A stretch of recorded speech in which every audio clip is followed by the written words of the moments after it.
പോരെ, എന്തുകൊണ്ടാണ് അതിന് തയ്യാറാകാത്തത്?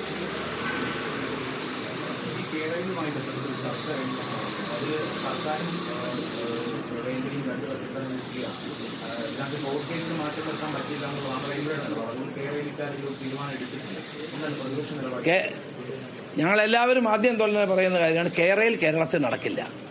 ഒരു കാരണവശാലും കേരയിൽ നടത്താൻ ഞങ്ങൾ അനുവദിക്കില്ല. പാരിസ്ഥിതിക പ്രശ്നങ്ങളും ഉണ്ടാക്കുന്നതും കേരളത്തിലെ ആയിരക്കണക്കിന് ഏക്കർ ഭൂമികൾ ഏറ്റെടുക്കേണ്ടതുമായ ഈ പദ്ധതിയുടെ ആവശ്യമില്ല.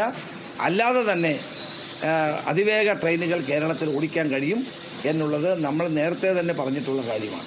ഇത് അനാവശ്യമായ ഒരു ഈഗോയാണ് മുഖ്യമന്ത്രിയുടേത് ഈ പദ്ധതിയെ സംബന്ധിച്ച്. അദ്ദേഹം ആ പദ്ധതി ഉപേക്ഷിക്കണം.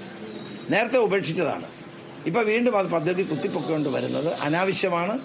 അത് കേരള താൽപര്യം സംരക്ഷിക്കുന്നതല്ല. അതുകൊണ്ട് തന്നെ അതിനെ എതിർക്കും എന്ന കാര്യത്തിൽ സംശയമില്ല.